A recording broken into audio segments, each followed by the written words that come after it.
Glória a Deus. Nós estamos na nossa terceira aula da matéria Como Ser Guiado pelo Espírito.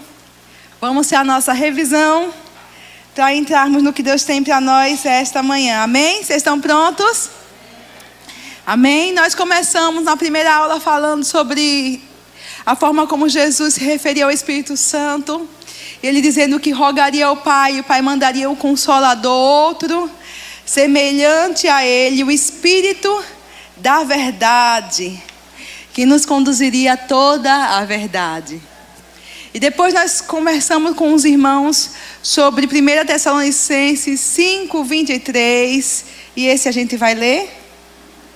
1 Tessalonicenses 5:23 diz assim: o mesmo Deus da paz vos santifique em tudo, e o vosso espírito, alma e corpo sejam conservados íntegros e irrepreensíveis na vinda de nosso Senhor Jesus Cristo.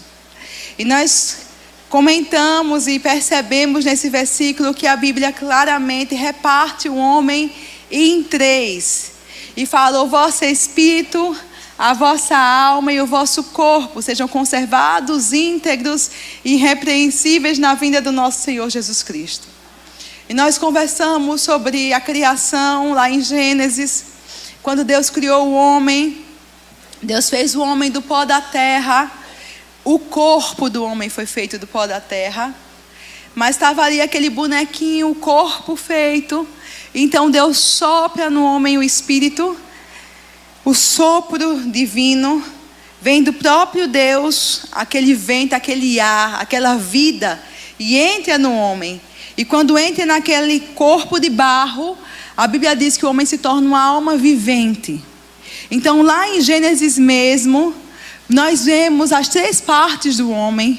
E vemos que ele tinha um corpo físico, que é esse corpo natural que nós vemos, essa parte física nossa, que se tem contato com as coisas físicas. E nós vemos que Deus sopra, e aquele soprar na Bíblia fala do espírito, do pneuma, do sopro de Deus, que Ele coloca no homem. Então Deus coloca o espírito dentro do homem, e quando o espírito bate no corpo, a Bíblia diz que ele se torna uma alma vivente. E traz a outra parte do homem no mesmo versículo. Ele é uma alma, ele é um espírito, tem uma alma e habita num corpo. Então, amados, o corpo é a parte externa e visível. A Bíblia chama também de homem exterior. E o espírito e a alma, eles não são visíveis, eles são invisíveis, eles estão interiores, eles estão ocultos, revestidos por essa casa que é o nosso corpo. O que eu acho glorioso em Deus é que Ele diz: o vosso espírito, a vossa alma e o vosso corpo sejam conservados íntegros. Então Deus tem uma salvação preparada para o nosso espírito, para a nossa alma e para o nosso corpo. Nós vimos semana passada, eu estou revisando, que a salvação do Espírito se dá quando? O nosso Espírito é salvo quando nós nascemos de novo. Quando você nasce de novo, você se torna uma nova criatura. As coisas velhas já passaram, eis que tudo se fez novo. Você concorda comigo que quando você nasceu de novo, o seu cabelo não mudou? O seu corpo não ficou mais magro, mais gordo? Sua altura não mudou? A sua cor de pele não mudou, mas Deus diz que você é completamente novo. Quando você crê em Jesus como seu Senhor e Salvador, e você rende a sua vida a Ele, você confia nele como seu Salvador e confia na justiça dele para justificar você, confia no sacrifício dele para justificar você, então você se torna uma nova criação, uma nova criatura. E Deus diz: tudo se fez novo. É um novo homem, o velho homem morreu. Mas nosso corpo está igualzinho, não mudou. Tem outra coisa na gente que não mudou, irmãos.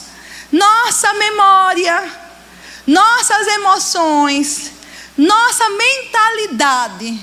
Quando você nasce de novo, você não tem amnésia. Não fica novo tudo na nossa alma, porque a nossa alma são as nossas emoções, são os nossos sentimentos, essa parte que a gente se relaciona com os sentimentos, com as coisas emocionais. Isso não muda. É a mesma coisa, a gente não esqueceu de quem magoou a gente não esqueceu das feridas do passado, a gente não esqueceu das nossas dores, a gente não esqueceu da nossa vida passada. Mas a Bíblia diz que tudo se fez novo. Então, onde tudo se fez novo? No nosso espírito. Tudo se fez novo. Mas, amados, você é um espírito. Por isso que Deus começa: você espírito, alma e corpo. A ordem não está aí aleatoriamente. Deus é espírito, você é um espírito, a vida é espiritual. Na visão de Deus, o centro do homem é o espírito do homem. Então ele diz: o vosso espírito, vossa alma e vosso corpo. E quando ele traz salvação para você, traz salvação para mim, ele traz salvação e novo nascimento no nosso espírito. E aí nós temos uma alma, que são nossas lembranças, nossas emoções, os nossos sentimentos, o nosso jeito de ver a vida, os nossos pensamentos. A nossa alma, irmãos, é como se fosse um óculos que foi construído durante toda a nossa vida, desde a nossa infância até hoje. São perspectivas pelas quais a gente vê a vida. E muitas vezes essas perspectivas não são divinas, são humanas e até diabólicas. Quantas pessoas elas crescem olhando a vida por uma perspectiva de que Deus não se importa com elas, elas são tão pequenininhas, elas não podem nada, Deus não vai ouvi-las. É um óculos, é uma perspectiva que ela recebeu durante a vida dela. Quantas têm uma perspectiva de rejeição? Quantas têm uma perspectiva que nada vai dar certo na vida delas, que elas não são amadas, não são queridas? É um óculos que ela recebeu e ela está com aquele óculos sobre ela, e ela vê o mundo naquela perspectiva.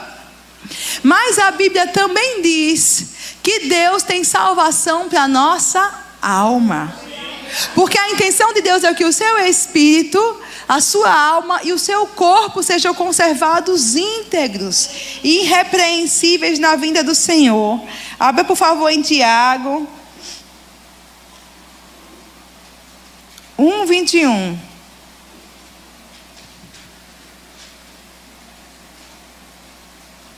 Tiago 1:21. Diz: portanto, despojando-vos de toda impureza e acúmulo de maldade, acolhei com mansidão a palavra em vós implantada, a qual é poderosa para salvar a vossa alma. A palavra é poderosa para salvar a vossa alma. Essa palavra, esse texto foi escrito aos crentes, aos irmãos em Cristo. Eles já eram salvos espiritualmente, eles iam para o céu, irmãos, eles eram filhos de Deus. Mas Tiago está dizendo: olha, você precisa fazer alguma coisa a respeito do óculos que você usa, a respeito da perspectiva que você carrega na sua vida, a respeito das informações que você recebeu até hoje. Você precisa primeiro se despojar de toda impureza e acúmulo de maldade. Ele está dizendo: se dispa, tire esse óculos, mude de mentalidade, rejeite a mentalidade que é contrária à palavra de Deus, se despoje disso. É quem faz isso? Deus faz isso por nós ou eu faço por mim mesma? Despojai-vos, despojando-vos de toda impureza. Então, amados, eu falei aqui, acho que primeira ou segunda aula aqui, Deus nos salvou, nos trouxe a palavra. Deus quer que a gente seja transformado pela palavra. Deus não quer que a gente pare e fique do mesmo jeito. Deus tem coisas a fazer na nossa vida. Deus tem bênçãos para nos dar. Deus tem vitórias para nos dar. Deus tem uma vida, uma vontade que é boa, perfeita e agradável para nós. Mas tem algo para a gente fazer, para a gente chegar nesse lugar. E a Bíblia diz aqui, ó: se despoje, rejeite. Está fora da palavra, rejeita esse pensamento. Eu não sou ninguém. Eu não sou um coitadinho. É a vida que eu levei até hoje. Foi o pai que eu tive, a mãe que eu tive, a vida que eu tive.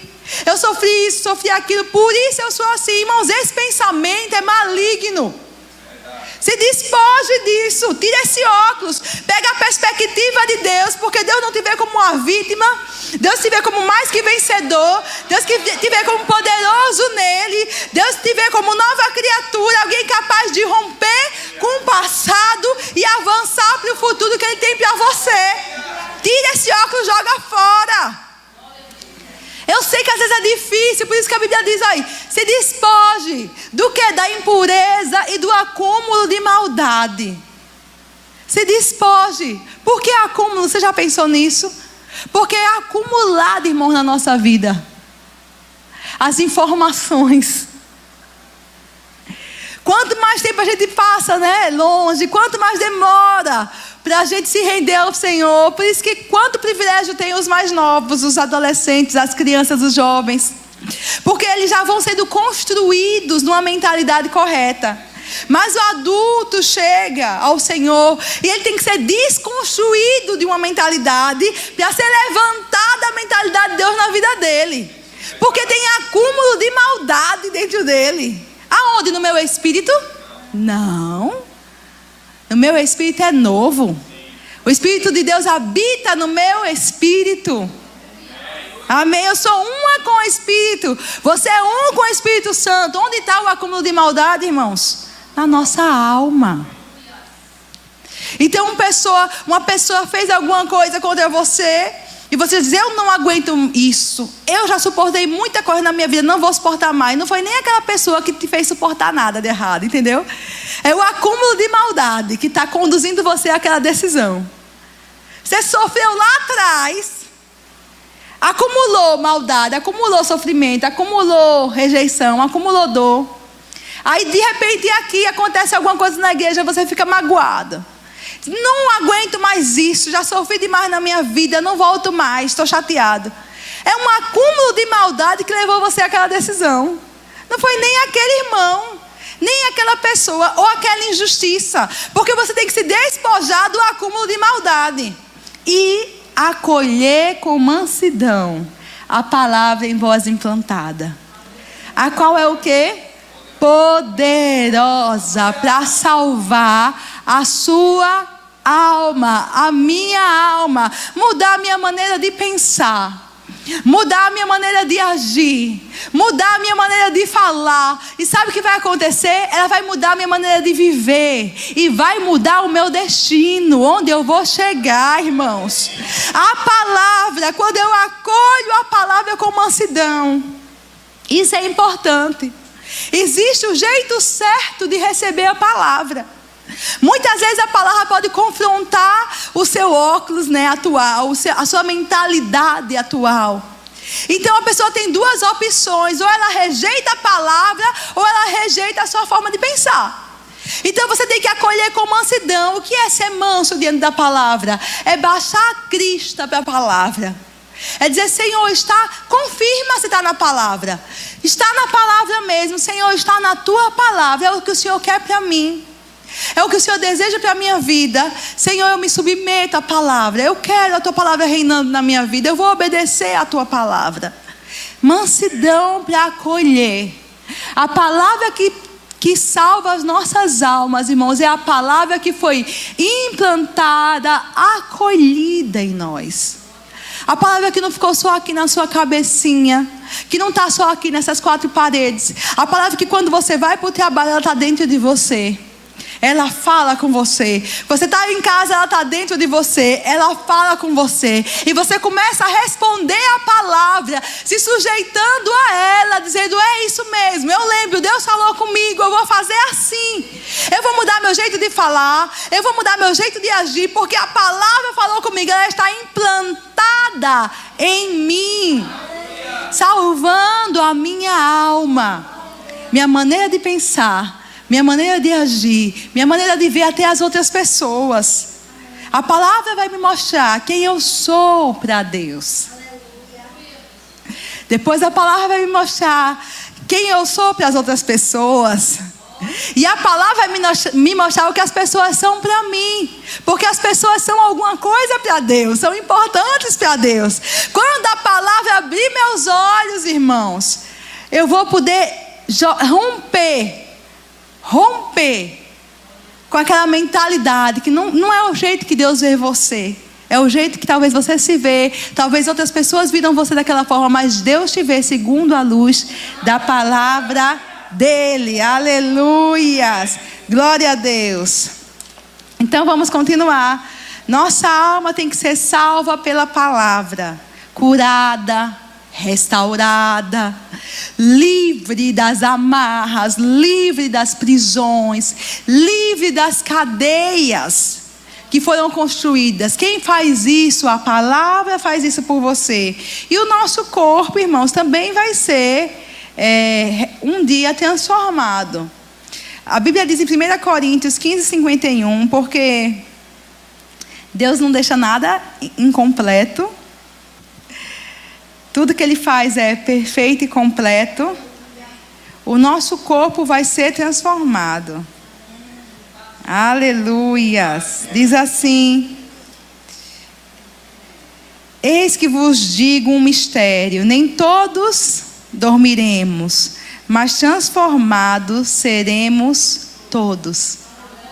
O que está dizendo? Alguns vão morrer, vão dormir, outros vão estar vivos quando Jesus voltar para buscar a igreja. Então nem todos dormiremos, mas todos os salvos em Cristo Jesus, todos os nascidos de novo serão transformados. Os que dormiram ou os que estiverem aqui quando Jesus voltar para buscar a igreja. Então nem todos dormiremos, mas transformados seremos todos. Transformados como o nosso corpo será transformado. Aleluias. A Bíblia diz, não é o assunto pontual dessa matéria, mas a Bíblia diz que nós seremos revestidos por um corpo glorioso, semelhante ao corpo do Senhor Jesus. Nosso corpo será transformado. Amém? Aleluias, glória a Deus. Amém, queridos? Então, amados, Deus tem salvação para o seu espírito, para a sua alma e para o seu corpo. Agora, enquanto estivermos aqui nessa terra, com o nosso espírito, Deus já tratou. Ele te fez uma nova criação. Amados, nós não fomos reformados no Espírito. Nós nascemos de novo no Espírito.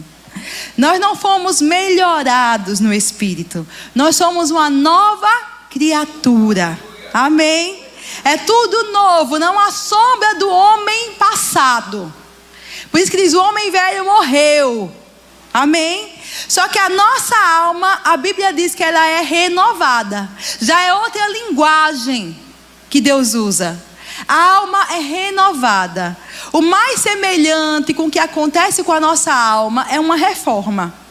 Se a gente for entender direitinho, abra por favor em Coríntios, acho que é 1 Coríntios capítulo 12, verso 1 e 2. Romanos? Obrigado. Romanos 12, 1 e 2. Tá, glória, vamos ver. A Bíblia diz que a nossa mente, a nossa alma, Romanos 12, 1 e 2. A nossa alma deve ser renovada. Se você imaginar uma reforma de uma casa, uma reforma. Romanos capítulo 12, isso mesmo. As estruturas são a mesma, mas novas coisas são tiradas e colocadas no lugar. Amém? Mas você reconhece que é a mesma casa, numa reforma. Amém? Se eu pegar uma cadeira ou algum móvel velho, antigo, machucado, estragado, e eu for levar para reformar, vão tirar o estofamento, vão tirar o tecido, vão colocar um novo em cima, mas eu reconheço ainda que é a mesma cadeira. Amém? Porque foi renovado. Nossa alma, irmãos, é assim. A gente não tem amnésia das coisas que aconteceram. Só que em cima daquela informação, daquela vivência, o Espírito Santo vem com a palavra e sara você. Então suponha que uma pessoa foi rejeitada por toda a vida dela. A mãe engravidou, ela foi rejeitada no ventre, depois foi rejeitada pelo pai, e depois foi rejeitada de novo. Tem pessoas que passam em lares adotivos de um para outro, e ela cresce, fica uma pessoa adulta, e só o que tem na alma dela é um senso, uma consciência de rejeição. A alma dela é assim. Mas aí vem a palavra, e a palavra vem, e Deus diz: olha, eu te amei. Eu amei você, você é amada, você é preciosa. Eu morri por você. Eu paguei um alto preço por você. E você começa a tomar consciência do amor do Pai, do amor do Pai. Aquela palavra, aquela verdade espiritual começa, irmãos, a renovar a sua alma. Você não deixa de saber que foi rejeitado. Eu sei que fui rejeitado, mas o Pai me ama. Eu sei que eu fui rejeitada, mas Ele me acolhe. Eu sei que eu fui desprezada, mas Ele pagou um alto preço por mim. Eu sou precioso. Eu sou preciosa aos olhos do Pai. Ele me ama, Ele cuida de mim. Eu sei que eu fui abandonada, mas Ele não me abandona. Ele está comigo todos os dias. Ele não me deixa só. A palavra renova a alma da gente. Então, se alguém rejeita você de novo, se você está sarado, você não vai dizer, sempre foi assim, não. Você vai dizer para aquela pessoa: olha, eu sei o que é ser rejeitado, mas eu sei o que é ser amado. Eu perdoo você porque Ele já me amou, Ele já me perdoou, eu já desfrutei da bondade dEle. Eu vejo com uma perspectiva diferente, eu vejo com óculos de Deus. Estou sarada, estou livre daquela sujeira que foi colocada em minha vida. Na minha mente, a palavra me renovou. Aquele estofamento sujo, aquela podridão, aquilo foi tirado de mim. A palavra me renovou, eu não sou mais a mesma. Eu não vejo mais do mesmo jeito, eu estou sarada. É assim, irmãos, que a palavra faz com a gente. Renova a nossa alma. Agora eu quero ler com vocês aqui Romanos 12, 1 e 2. Rogo-vos, pois, irmãos, pelas misericórdias de Deus, que apresenteis o vosso corpo por sacrifício vivo, santo e agradável a Deus, que é o vosso culto racional. O que é que eu preciso fazer com o meu corpo? Apresentar a Deus como um sacrifício vivo, santo e agradável. Eu tenho que fazer alguma coisa com o meu corpo? Sim. Eu quero ser guiado pelo Espírito. Eu quero viver as grandezas de Deus na terra. Eu tenho que fazer alguma coisa com o meu corpo? Sim, eu tenho. O meu corpo vai se converter. A minha carne vai se converter? Sim ou não? Ela vai ser o quê? Transformada. Mas não vai se converter. Então ela vai continuar pedindo as coisas carnais. Ela quer o quê? O que é que a carne quer? Comer, dormir e pecar. Se você deixar, ela vai só o tempo todo querer comer, dormir e pecar. Comer é errado? Não. Os apetites, tem apetites que são naturais, não são errados. A gente atende os apetites dela. Mas se eu exceder em atender, fica errado? Fica. Porque ela vai querer me controlar. E Deus disse que eu sou um espírito.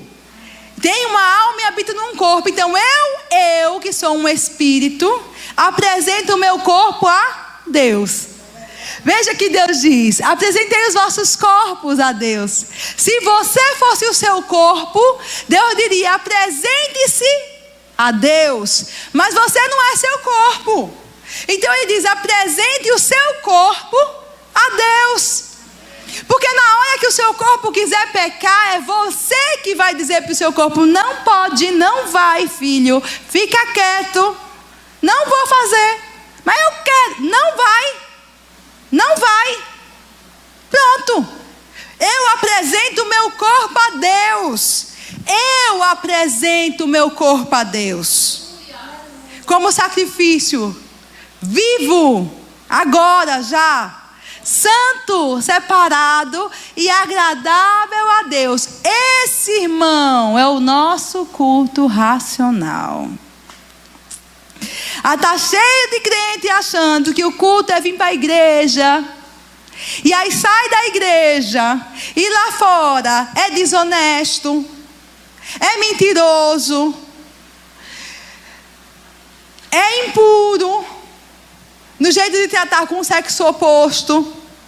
Mas domingo eu estou na igreja, eu estou cultuando. Não, amigo, seu culto racional é prestado com o seu corpo. Quando você diz não para o seu corpo, para os desejos dele que desagradam a Deus, você entrega o seu corpo como sacrifício vivo, santo e agradável a Deus. Por que é um sacrifício? Porque vai doer às vezes, irmão. Não vou fazer. O corpo está acostumado já. Você se converteu. O corpo está acostumado a ficar com 10 todo dia na escola. 10. 2 antes de começar. 3 no intervalo de meia hora. E mais 5 na saída. Então o corpo tem aquele apetite já satisfeito todo dia. Bora, eu quero mais. Eu quero mais. O que é que o cliente faz? Não, eu vou apresentar o meu corpo a Deus. O que é que eu vou fazer? Primeiro eu vou mudar de hábitos. Eu vou sair daquele ambiente. Se eu sei que se eu for para ali vai acontecer, o que é que eu faço?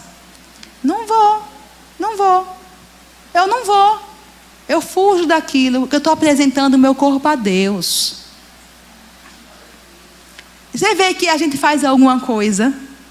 Quando você lê, eu apresento o meu corpo, não dá a impressão que você está fazendo alguma coisa consciente para chegar naquele resultado? É consciente, irmãos. É racional. Se eu estou diante do computador, é tarde da noite, e eu sei que todo dia que eu estou no computador, tarde da noite, minha mulher já dormiu, meus filhos dormiram, sempre eu acabo caindo, ou meu pai dormiu, minha mãe dormiu para os jovens, eu acabo caindo num site pornográfico. O que é que eu vou fazer? Eu vou dizer, Senhor, me perdoa, o teu sangue me lava. E amanhã, quando dá 11 da noite, eu estou aonde? Na frente do computador? É isso, irmãos? Não é, irmãos. Não dá, de Deus não se zomba. Deus não é menino, nem você é. O que é que você faz? Não vai para o computador mais de noite. Resolveu, irmãos. Eu estou fazendo o quê? Eu estou apresentando o meu corpo a Deus. Os meus olhos, a minha mão, os meus pés. É a gente que faz isso. É a gente que apresenta o nosso corpo a Deus. Ele diz, esse é o culto que eu espero de você. É um culto racional, com a sua razão, com o seu entendimento, sabendo o que está fazendo. Verso seguinte. Verso 2. E não vos conformeis com este século, mas transformai-vos pela renovação da vossa mente. Ele falou do corpo no verso anterior, e aí fala da mente nesse verso, e diz que a mente é renovada pela palavra, nós já sabemos. Para quê? Para que eu experimente qual seja a boa, agradável e perfeita vontade de Deus. Aí eu pergunto a você, para eu experimentar a boa, agradável e perfeita vontade de Deus, tem que fazer o quê? Renovar e o que mais? Porque tem um I ali. E fazer o que o verso anterior diz. Apresentar o meu corpo e renovar a minha mente. Então tem muito crente vivendo uma vida derrotada e dizendo, não funciona. Ainda não experimentei, irmão, o que é a boa, agradável e perfeita vontade de Deus. Você já começou a apresentar o seu corpo e renovar a sua mente? Começa a apresentar o seu corpo a Deus. Começa a renovar a sua mente na palavra, porque eu garanto a você que a parte de Deus Ele vai fazer. Você vai também começar a experimentar qual é a boa, agradável e perfeita vontade de Deus. E sabe como é lindo, irmãos, ouvir os testemunhos. Eu estava conversando com a irmã e ela contando as mudanças. Ela começou a mudar um pouco em casa. Mudar um pouco de acordo com a palavra. Mudar o jeito de falar do marido. Mudar o jeito de falar com o marido. Mudar o jeito de lidar com as ofertas, com os dízimos. E o que acontece quando a pessoa começa a mudar? Deus começa a fazer. E aí ela começa a ver. Eita glória, funciona. E ela vai querer fazer, mudar mais, obedecer mais. Porque ela começou a experimentar a boa, agradável e perfeita vontade de Deus. Amém? Então, amados, vamos avançar. Provérbios 20, 27, capítulo 20, verso 27.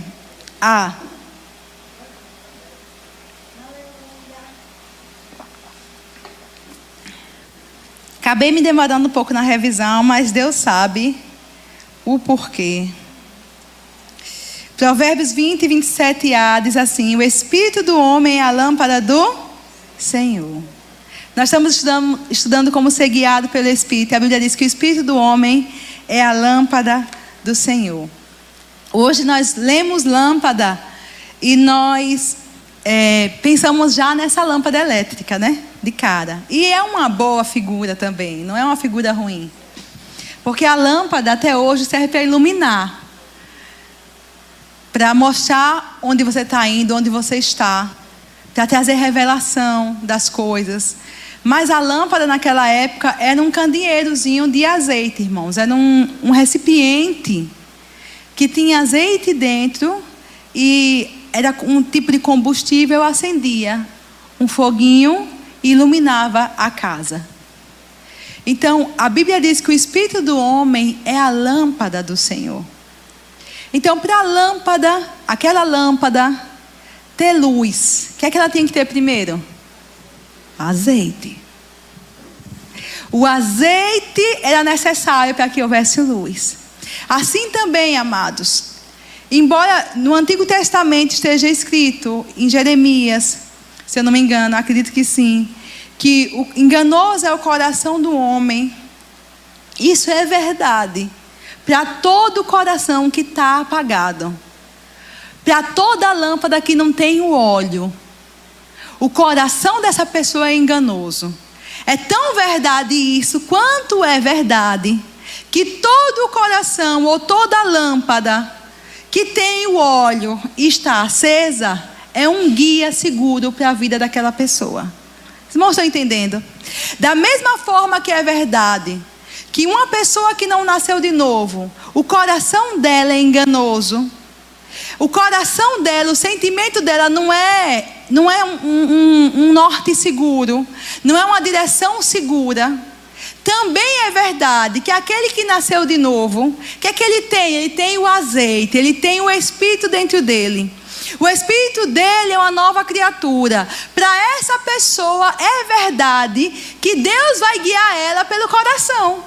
Porque a Bíblia diz que o coração ou o espírito do homem, espírito e coração na Bíblia são sinônimos, eles são a lâmpada do Senhor. Deus vai guiar você. Deus vai orientar você. Amém? Vamos continuar um pouquinho então. Como é, amados, que Deus guiava as pessoas na antiga aliança? Nós sabemos que nós estamos na nova aliança, mas houve uma antiga aliança. E a antiga aliança traz muitas ilustrações e exemplos para nós, que a Bíblia diz que são para o nosso ensino. E Deus tinha um jeito de guiar os irmãos da antiga aliança, os justos da antiga aliança. Eu não vou ler por causa do tempo, mas eu quero lembrar com você algumas vezes que Deus guiou eles. Quem lembra de quando Saul precisava encontrar a jumenta do pai? Quem lembra disso? Saul, 1 Samuel capítulo 9, a história. Saul precisava encontrar a jumenta do pai. A jumenta do pai tinha se perdido. O pai tinha dito: vá procurar a minha jumenta. Saul foi procurar com um amigo. Procurou, não sabia onde estava. Não tinha resposta para o problema. O que é que Saul faz? Vamos procurar o profeta. Vamos atrás do profeta Samuel, porque ele vai nos dizer onde está a jumenta do meu pai. E eles foram. E o profeta disse. E disse mais coisa ainda. Mas isso foi quando? No Antigo Testamento. Tem outro exemplo de como Deus guiava o seu povo no Antigo Testamento. Guiava o homem no Antigo Testamento. Que eu queria lembrar com vocês. Está em Juízes, capítulo 6. Vou contar a história. Você pode ler em casa. Você vai lembrar da história. É a história de Gideão. Gideão era um homem que tinha medo dos seus inimigos, mas Deus levanta ele como libertador do povo de Israel. E Gideão é chamado de corajoso por Deus. Deus diz ele: vá para a guerra que eu estou com você, você vai vencer. Aí Gideão tem medo e precisa ter confirmação de Deus se é para ir ou não. Deus já falou com ele, mas ele ainda está com medo. O que é que Gideão faz? Quem lembra? Ele bota um novelinho de lã lá fora de casa e ora. Se o novelo aparecer seco e a terra molhada, é Deus falando comigo. Aí acontece o quê? O novelo aparece seco e a terra... mas ele ainda está com medo, muito medo. Ele diz: Senhor, me perdoe, mas vou fazer de novo. Agora eu quero que o novelo apareça molhado e a terra seca. E acontece o quê? No outro dia o novelo está molhado e a terra está seca. O que é isso? Sinais. Existiam outras formas de Deus guiar o povo também. No Antigo Testamento, os sacerdotes carregavam pedras no colete. E meio que quando as pedras se manifestavam, eles lançavam sorte. Eles consideravam que era Deus falando com eles. Mas todas as vezes que Deus falava com o homem no Antigo Testamento, irmãos, ele falava fora do homem. Vocês percebem? Era alguém, um profeta. Era um sinal no céu, um sinal na terra. Era um anjo que vinha, sempre fora do homem. Nunca Deus guiava o homem por dentro no Antigo Testamento. Por que não? Como é que era a lâmpada do homem no Antigo Testamento? Era acesa ou apagada? Tinha óleo dentro do homem? Tinha azeite? O Espírito Santo habitava em algum homem do Antigo Testamento, por mais justo diante da lei que ele fosse? Não. Porque no Antigo Testamento ninguém tinha nascido de novo ainda. Ninguém ainda tinha recebido o Espírito. O Espírito não tinha vindo habitar no coração de ninguém ainda. Por isso que Jesus disse: eu vou rogar ao Pai, e Ele vai enviar o Consolador, e Ele estará convosco, Ele estará em vós. Porque até aquele momento o Espírito se movia na terra, irmãos. O Espírito estava trabalhando nas pessoas, ungindo pessoas na terra. Mas até a morte e ressurreição de Jesus, o Espírito nunca havia habitado dentro do homem. Então o coração do homem na antiga aliança era apagado, não tinha azeite, não tinha óleo. Por isso que a Bíblia diz que ele era um coração de pedra. Lembra que a gente leu semana passada? Ezequiel 36, 26 e 27. Abre aí, por favor, vou dar uma lida rápida. Dar-vos-ei coração novo, e porei dentro de vós espírito novo. Tirarei de vós o coração de pedra, e vos darei coração de carne. Porque no futuro, porque falava da nova aliança. Eu vou te dar um coração novo, um espírito novo. Esse coração que você tem é de pedra, eu vou te dar um coração de carne. Ele estava falando que o homem seria uma nova criatura. Então, amados, na antiga aliança, toda vez que Deus guiava o homem, você vai estudar na palavra, era fora, por fora, não por dentro. Mas a Bíblia diz, nós lemos, que o espírito do homem é a lâmpada do Senhor. Então, amados, Deus sempre quis se comunicar com o homem de uma forma diferente do que ele podia se comunicar na antiga aliança. Por isso ele, com braço forte e mão poderosa, ele mesmo estabeleceu salvação para nós. Ele mesmo estabeleceu um caminho para nós nos tornarmos filhos de Deus, sermos nova criatura, e estabeleceu um tipo de relacionamento diferente do que o relacionamento que havia na antiga aliança. Então hoje eu não sou guiada mais por fora, hoje eu sou guiada por dentro, porque o Espírito habita dentro de mim. Então eu não peço mais sinais, irmão. Eu não vou dizer: Senhor, se o irmão vier para a igreja, se o pastor vier para a igreja falar comigo, é de Deus. Senhor, aquela menina tá para terminar o namoro. Se terminar, é de Deus. E Deus tem nada a ver com isso, irmão. Da vontade da pessoa terminar ou não terminar o namoro.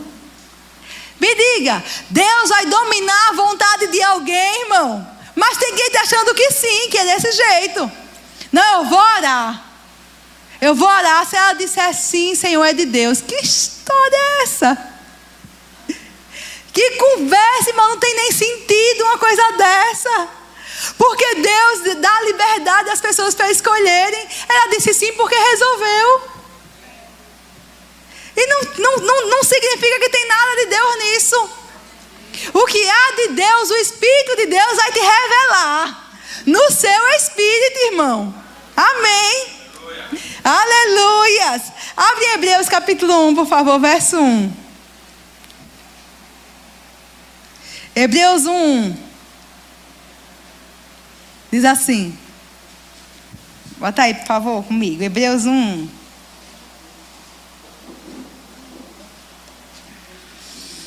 Havendo Deus outrora falado muitas vezes e de muitas maneiras aos pais pelos profetas. Como é que Deus falava aos pais? Aos pais da Bíblia, aos patriarcas. A Abraão, a Isaac, a Jacó, a Elias, a Eliseu, aos reis. Como é que Deus falava? Pelos profetas. Outrora, antigamente, na antiga aliança, Deus falava de muitas vezes, de muitas maneiras, como? Pelos profetas. Verso seguinte. Diga: nestes últimos dias. Diga: nestes últimos dias. Nos falou pelo Filho, a quem constituiu o herdeiro de todas as coisas, pelo qual também fez o universo. Amados, Deus fala com você diretamente pelo Espírito do Filho dele que habita em você. Pelo Espírito de Deus que é um com Jesus. Deus fala conosco pelo Filho. Amém. Sabia que Jesus é a palavra, é o verbo? Amém. Amados, Deus sempre vai falar com você pelo Filho. Ou pela palavra, que é um com ele, ou pelo Espírito, que é um com ele, mas vai ser sempre pelo Filho. Tem profeta ainda na atualidade, na igreja hoje? Tem. Mas o profeta não tem mais a função de guiar a igreja. Quem guia agora? Quem é o guia que a gente leu? O Espírito Santo. Ele é o guia, irmãos. Não é o profeta, não. Por isso que a Bíblia diz que quando você recebe uma profecia, você deve julgar aquela profecia que você recebe. E diz, irmã, diz. Vamos ver. 1 Coríntios capítulo 14, verso 29. 1 Coríntios 14, 29. Tratando-se de profetas, falem apenas 2 ou 3 e os outros, o quê? É para fazer o quê? Diga: julgar. Está com medo, irmão? Diga: julgar. Tratando-se de profeta, fale apenas 2 ou 3 e os outros julguem. Por quê, irmãos? É para julgar. Porque está passando por um canal humano aquilo. E você tem que avaliar pela palavra se aquela profecia é Jesus falando ou não. Porque se for contra a palavra, não é Deus. É o homem. Ou um espírito imundo, enganador. Não é Deus. É É simples assim. Como é que Deus fala com a igreja hoje? Pelo Filho. Ele é o verbo, ele é a palavra. Se qualquer homem vem e fala para mim, Deus mandou dizer isso, e é contrário à palavra, não é Deus. É do homem. Por isso a Bíblia manda eu julgar as profecias. Vá, por favor, em 1 João, capítulo 4, verso 1. 1 João 4, 1. Olha, a Bíblia não manda desprezar as profecias, não. Pelo contrário, ela diz, não despreze as profecias, mas julgue. Sim. Amém? Amém. Aleluia. Diz assim, olha, amados, não deis crédito a qualquer espírito. O homem é um espírito, amém? Satanás e seus demônios também são espíritos, amém? Você está comigo? E Deus é espírito, amém? Esse espírito está com um Ezinho minúsculo. Então não é o espírito de Deus, é o espírito do homem ou de algum ser espiritual da maldade, eu posso dizer assim, né? Algum capiroto. Amados, não deis crédito a qualquer espírito.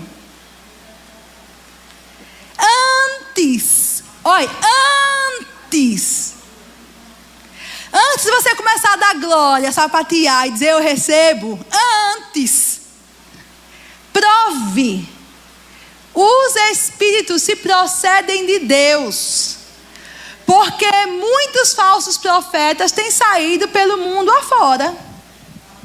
Prove, irmão. É no sentido de examinar se é genuíno ou não.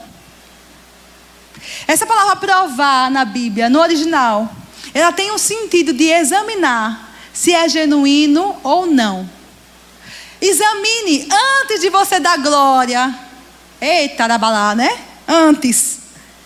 Está ouvindo? Pare e examine se procede de Deus ou não. Por quê? Porque está cheio de falso profeta pelo mundo afora. Agora eu quero ir para 1 Coríntios capítulo 14, verso 3. 1 Coríntios 14, 3. Vamos lá. E tem profecia, irmã? Hoje tem. Você crê em profecia? Creio. Essa igreja se move em profecia? Se move. Aleluia. A Bíblia diz que o que profetiza fala aos homens, edificando, exortando e consolando. Amados, no Novo Testamento, o que profetiza não fala aos homens com quem ele vai casar. O que profetiza não fala aos homens a faculdade que ele vai cursar. O que profetiza não fala aos homens qual o emprego que ele tem que aceitar. O que profetiza não fala aos homens onde é que ele tem que morar, irmãos. No Novo Testamento, o que profetiza não guia a pessoa. No Novo Testamento, o que profetiza, ela traz uma palavra de Deus inspirada que vai edificar, diga edificar, exortar e consolar. Uma palavra inspirada de Deus para aquele momento, para aquela situação. Não é uma nova palavra, não é uma invenção, irmãos. É a própria palavra de Deus que vem inspirada, porque Deus conhece você. E aí ele traz a palavra inspirada, aquela palavra vai construir alguma coisa em você, vai te edificar, vai colocar alguma coisa firme na sua vida. Ela vai te exortar, te chamar para perto, te chamar para cima, ou ela vai te consolar, te pegar no colo. Mas essa é a palavra de Deus que ele vai falar. Amém? E não vai guiar a sua vida, irmãos. Não vai dizer exatamente o que você vai fazer, não. No Novo Testamento, não. Porque hoje o guia habita dentro de você. Amém? Glória a Deus. Aleluias, aleluias. Eu quero que você abra em 2 Pedro primeiro. 2 Pedro, capítulo 1, verso 20 e 21. É um segredo que eu vou contar para quem gosta de profecia. Um lugar que quando você precisar de uma profecia, você encontra. E essa não tem falha, irmãos. 2 Pedro 1:20. Diga ao irmão que está falando, esse é o endereço da profecia. Tem gente que conhece a casa de fulano, a casa de ciclano. Irmão, nada contra, a gente também crê em cultos dos lares.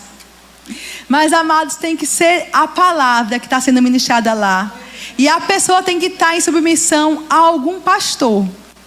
Porque senão fica esquisito o negócio, irmão.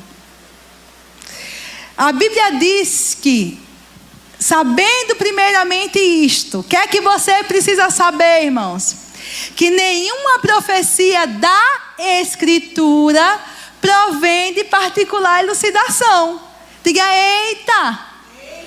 Tem profecia da Escritura. Então eu não preciso ficar perdido. Eu não preciso ficar catando profecia. Alguém que ore por mim me dê uma palavra. Não. Porque a Escritura tem profecia para você. A Bíblia diz, saiba primeiro isso, meu querido. Saiba disso, fique consciente que nenhuma profecia da Escritura provém de particular elucidação. Ou seja, quando a palavra falar com você, você tem convicção que é Deus. Não é homem nenhum querendo manipular você. Não é homem nenhum convencendo você. Porque a profecia da Escritura não provém de particular elucidação. Verso seguinte. Porque nunca, jamais, qualquer profecia foi dada. Que profecia? Profecia da Escritura. Está referindo-se ao... É continuação do verso seguinte. Foi dada por vontade humana. Entretanto, santos falaram da parte de Deus, movidos pelo Espírito Santo. Pega assim sua Bíblia. Diga assim, essa é a minha Bíblia. Irmão, a minha está no celular hoje. Essa é a minha Bíblia. Esta palavra aqui não foi dada por vontade de homens. Ela não é de particular elucidação. Não é da mente humana. Ela vem de Deus. Inspirada por Deus. Da parte de Deus. Movida pelo Espírito de Deus. E é a profecia da minha vida. Amém? Eu recebo essa profecia. Não tem falha, irmão. Não tem erro. E a outra que você receber tem que vir alinhada com a profecia da palavra. Irmã, mas foi uma glória. Me contou tudo da minha vida.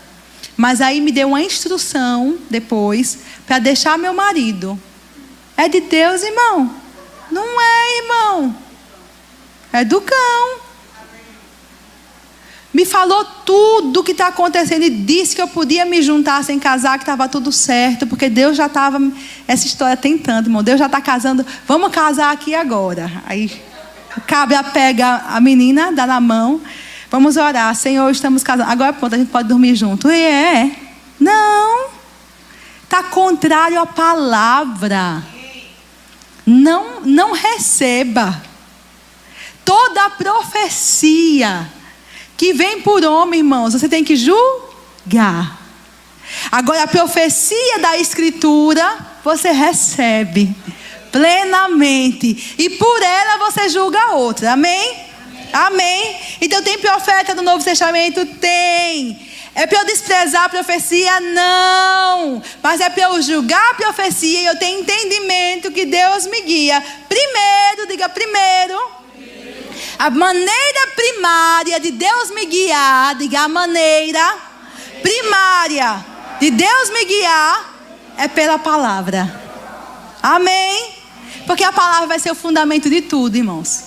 Toda manifestação, todo sentimento, toda palavra que você receber, todo sonho, tudo que você vinha à sua mente, tudo que você precisar colocar em julgamento, você vai colocar em julgamento pela palavra. Então a palavra é a base, é a maneira primária de Deus guiar o seu povo. Abra em Salmo 119, verso 105, por favor. Eu vou ter que correr.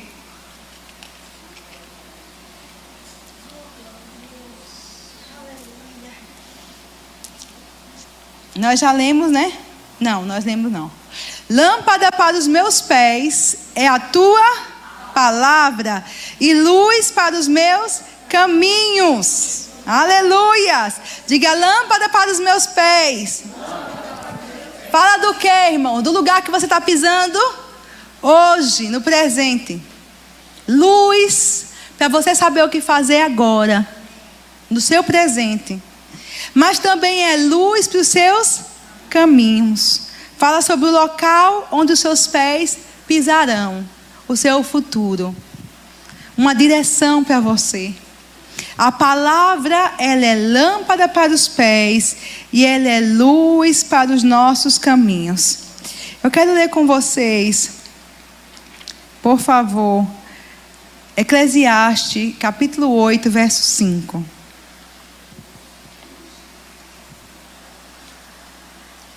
Eclesiastes 8:5 diz assim: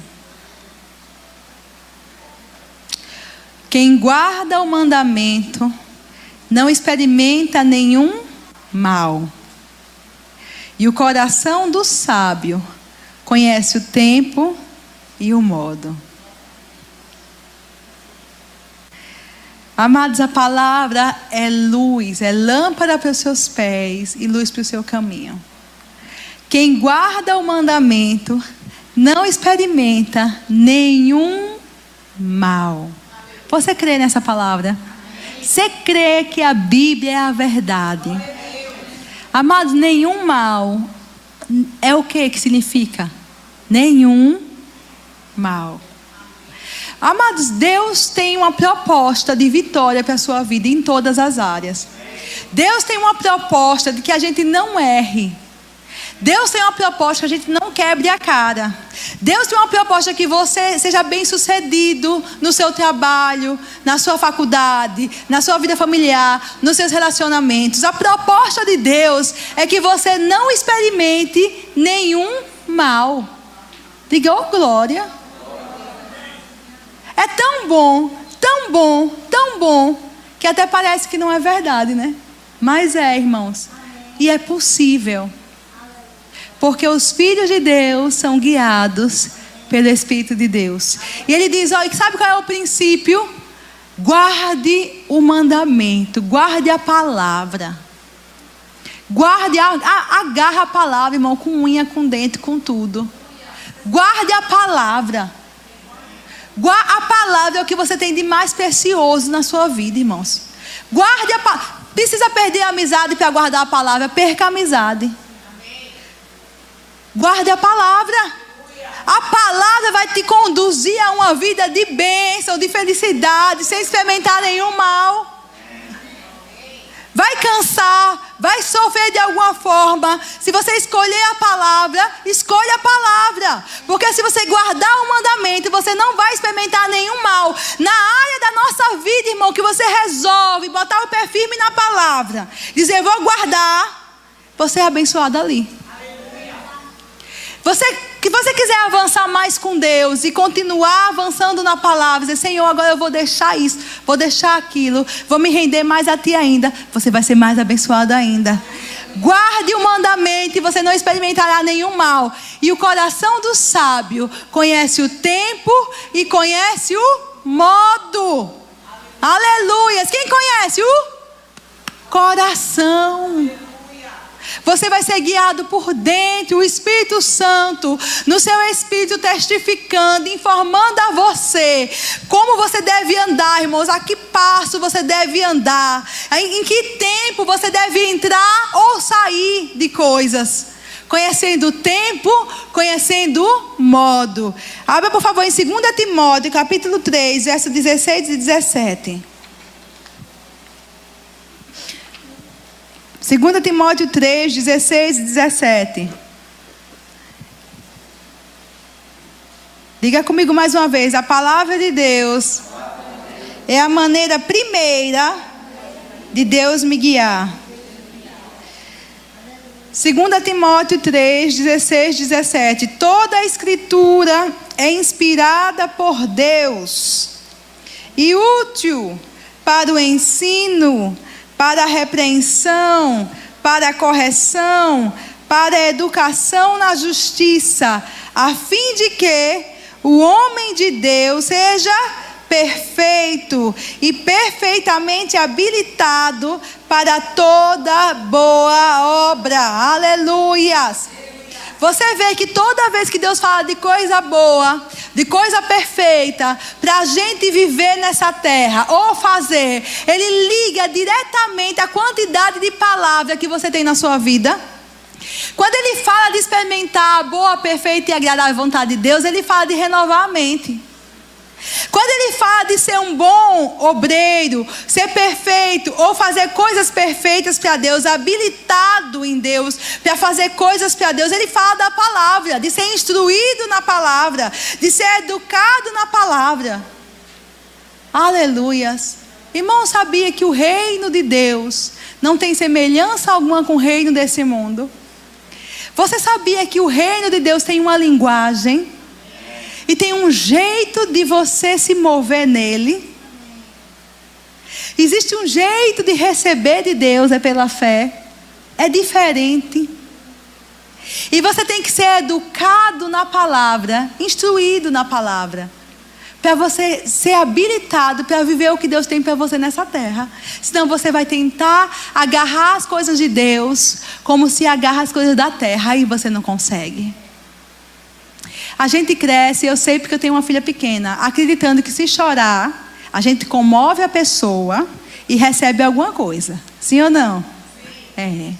Vou chorar bem muito. Aí a mãe deixa longe. Não, vou chorar mais alto. Eu vou chorar, vou chorar, vou chorar, vou chorar.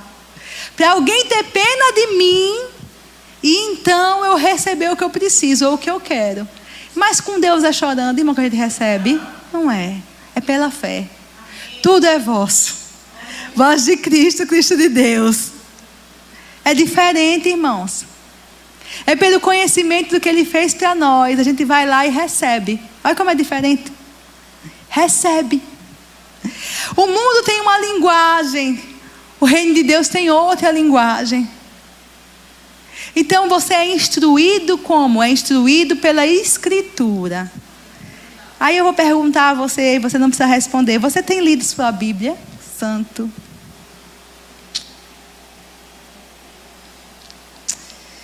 Porque a Escritura, é a Escritura que é inspirada por Deus, que vai te ensinar, te repreender, te corrigir e te educar. Você vai saber andar nas coisas de Deus, sentar. Como é que senta na mesa de Deus? Como é que pega as coisas da mesa? É na educação da Bíblia que você vai entender isso. Na instrução da palavra você vai entender que você tem ousadia, que você é filho, que há um novo e vivo caminho para você diante do Pai. Na instrução da palavra. Amém, irmãos? Então a primeira forma de Deus te guiar é pela palavra. E a palavra vai ser o crivo para todas as outras manifestações de Deus na sua vida. Por isso que Paulo disse: ainda que venha um anjo que desça do céu e chegue aqui cheio de glória e fale para você um evangelho diferente do que você tem recebido na palavra, seja amaldiçoado, seja anátema. Porque a palavra vai ser o crivo de julgamento para todas as outras manifestações de Deus. Se for de Deus, Deus e a sua palavra são um, vai ser segundo a palavra. Amém? Guardou isso no seu coração? Amém. Então eu quero que vocês abram comigo em Romanos capítulo 8, verso 16. Nós vamos falar sobre outra forma do Espírito Santo guiar a gente. E essa forma, a Bíblia chama de testemunho, ou testificação, ou testemunho interior. Diz assim, Romanos 8,16. O próprio Espírito testifica com o nosso Espírito que somos filhos de Deus. O próprio Espírito, falando do Espírito Santo, testifica com o nosso Espírito, falando do Espírito do homem, testifica o quê? Que somos filhos de Deus. Amados, o saber que você recebe dentro de você, quando você nasce de novo, quando você entrega a vida a Jesus, você diz: mudei completamente, saiu um peso dentro de mim, eu sei que eu sou filho, eu sei que Deus me ama.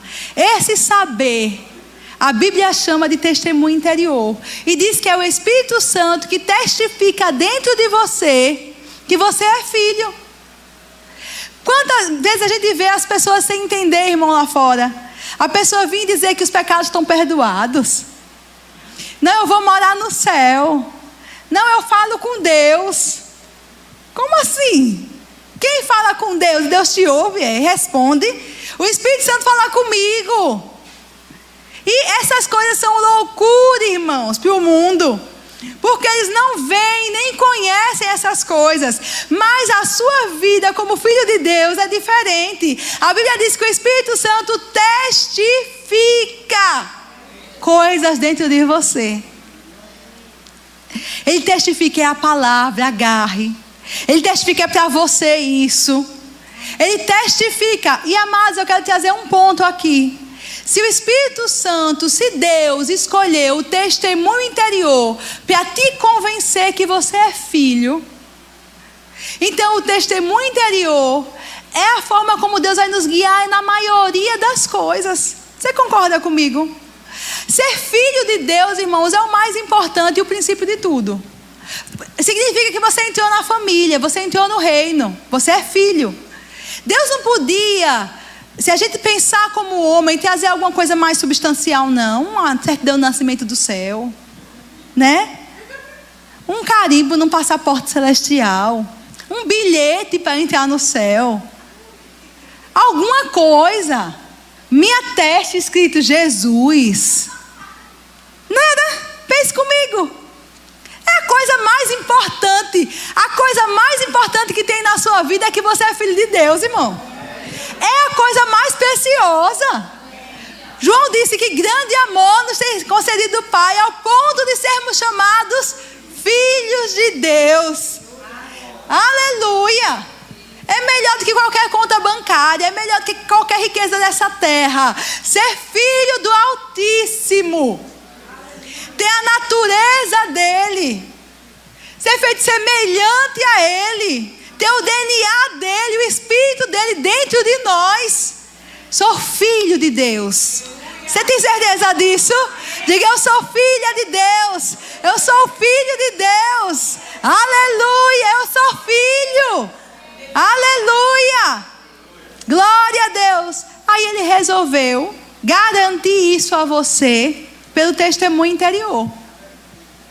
Não tem uma escritura, não tem uma aparência, não nasceu asa nas suas costas quando você se converteu, nem uma auréola em cima de você. É o testemunho interior. É o Espírito testificando com você que você é filho. E se alguém quiser tentar te convencer do contrário, irmãos, você vai dizer: chegou tarde. Olha, eu estou até desconcertado hoje, mas você me dizer que eu não sou filho, não dá, está engraçado demais. Porque o saber está lá dentro de você. Eu sei que eu sou filho. Amado, se Deus escolhe o testemunho interior para guiar você num assunto tão importante, essa vai ser a forma como Ele vai te guiar na maioria das coisas da sua vida. Tem muito crente querendo abrir a Bíblia e achar o versículo, ter um sonho, receber uma profecia, uma revelação. E Deus quer te guiar pelo testemunho interior. O testemunho interior é tão sobrenatural, irmãos, quanto qualquer outra direção de Deus através de visões ou profecias. A diferença é que ele não é espetacular. Você entende a diferença? O testemunho interior é sobrenatural. Ou não é sobrenatural uma pessoa que pecou a vida toda, imundo, sujo, Aí recebe o evangelho. Ele entrega a vida a Jesus. Termina aquela oração, chorando, tal, quebrantado. Quando ele abre o olho ali, ele fala: saiu. Saiu o quê? Saiu aquele peso. Eu estou leve. Eu estou diferente. Eu quero ler a Bíblia. Agora eu entendo quando eu leio a Bíblia. Agora eu amo as coisas de Deus. Eu quero estar na igreja. Eu não me sinto bem na farra. Eu não me sinto bem no mundo. Eu não me sinto bem nessas coisas. Eu me sinto bem nas coisas de Deus. Isso é sobrenatural, irmão. Isso é glorioso e sobrenatural. A natureza da pessoa foi mudada. E o Espírito Santo carimba dentro dela um testemunho. Um grito dentro dela: você é filho. Você é filho. Isso não é para você não. Você é filho de Deus. Isso é do diabo. Ó, isso aqui é para você. Venha. Ó, acorde, venha orar. Você é filho. Amados, vou repetir de novo. Se Deus escolheu te guiar com um testemunho interior para uma coisa tão gloriosa que é a filiação, se a convicção de filiação, se a certeza de filiação é dada por uma impressão que o Espírito faz na sua vida, dentro de você, que ninguém vê, mas você sabe, e ninguém tira de você esse saber, essa consciência, a maioria das coisas da nossa vida não vai ter visão, irmão. Não vai ter sonho, nem revelação espetacular. Vai ser o testemunho interior que vai te guiar. Isso é tão sobrenatural quanto qualquer outra manifestação de Deus na sua vida. Amém. Glória a Deus. Eu vou ler só mais uns 2 versículos. Nós estamos encerrando. Eu quero ler um exemplo de Jesus se movendo pelo testemunho interior. Sabia? Marcos 2:8. Nós vamos ter que ler do verso 6 ao 8. Teve muita manifestação espetacular no ministério de Jesus. Mas Jesus sempre dizia que era por causa dos outros. Para que crescem que Ele era o Filho de Deus. Marcos capítulo 6, versos 6, 7 e 8. Marcos capítulo 2, versos 6, 7 e 8. Marcos capítulo 2, versos 6 a 8. Fala de um episódio que todo mundo vai lembrar, de quando um paralítico foi descido pelo telhado na frente de Jesus, porque a casa estava cheia de gente, vocês lembram? E os 4 amigos descem ele. E Jesus olha aquele paralítico e ele percebe que o problema daquele homem era o pecado na vida dele. Nem toda doença, irmãos, é consequência de pecado, mas nesse caso era. E Jesus diz: filho, seus pecados estão perdoados. Ele vai logo no núcleo do problema. E a Bíblia diz que quem estava ao redor de Jesus, alguns dos escribas, estavam assentados ali e arrazoavam em seu coração. Verso seguinte: por que fala ele deste modo? Isso é blasfêmia. Quem pode perdoar pecados senão um que é Deus? Eles falavam aonde? Na boca? No coração. Eles estavam pensando, falando por dentro. Que conversa é essa? Só assim, né, irmão, para Jesus? E dentro? Quem é esse? Que blasfêmia!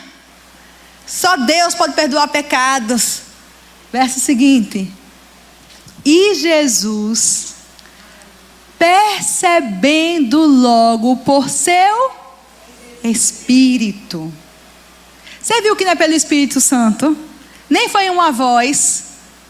Jesus, percebendo por seu Espírito que eles assim arrazoavam, disse-lhes: por que arrazoais sobre estas coisas em vosso coração? Verso seguinte: qual é mais fácil, dizer ao paralítico: estão perdoados os teus pecados, ou dizer: levanta-te, toma o teu leito e anda? Verso seguinte: ora, para que saibais que o Filho do Homem tem sobre a terra autoridade para perdoar pecados, disse ao paralítico: Eu te mando, levanta-te, toma o teu leito e vai para a tua casa.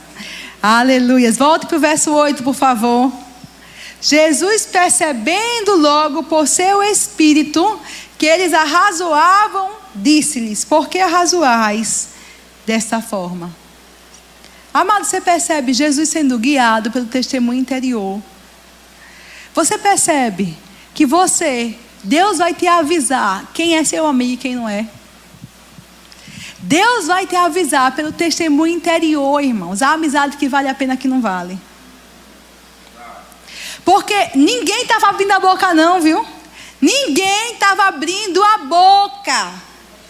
Era por dentro, irmão. E sabe quem conhece por dentro? Deus. Só que a Bíblia também diz que o Espírito de Deus prescruta todas as coisas, até as profundezas de Deus. E Ele revela para quem? Para nós. Ele fala conosco. Então até as amizades que você deve cultivar, ou que você deve se afastar, o Espírito vai falar com você. Você vai perceber por dentro, irmão, se aquela pessoa realmente é uma boa companhia ou não é, é um bom relacionamento ou não é, que tipo de pessoa é aquela com quem você está lidando. Não é a palavra dela não que vai te dizer, é o testemunho interior. Amém. Aleluias. João capítulo 13, é o último versículo de hoje. Nós já estamos com o tempo encerrado aqui. João capítulo 13, verso 21. Jesus de novo. E o contexto é o contexto da ceia. Da última ceia com os discípulos. Sim. Dito estas coisas, angustiou-se ou turbou-se, em outras versões, Jesus em espírito e afirmou: em verdade vos digo que um dentre vós me trairá. O Espírito falou para ele, no espírito dele. Ele teve uma percepção, uma ciência, um saber, que ali naquele meio tinha traidor. Então, amados, não é o muito falar, o blá blá blá, mas o Espírito que está em você vai te guiar. Amém. Se Deus trouxe essa palavra é porque tem gente aqui que está precisando sondar os relacionamentos pelo Espírito que habita em você. Sondar que tipo de relacionamento, onde é que você anda, com quem você convive, porque esse relacionamento vai influenciar a sua vida e seu destino. Necessariamente. Mas o Espírito que habita em você, o Espírito da verdade, vai te guiar a toda verdade. Como você vai sentir por dentro, irmão? É um saber, é um freio, é uma sensação, é uma consciência que você vai ter. É Deus te guiando. E quanto mais você for caminhando na direção que Deus está te dando, mais paz você vai receber de Deus, mais confirmação. Ao mesmo tempo que, quanto mais você insiste no que Deus disse não, mais por dentro seu coração trava. Porque é o Espírito testificando dentro de você a vontade do Pai para a sua vida.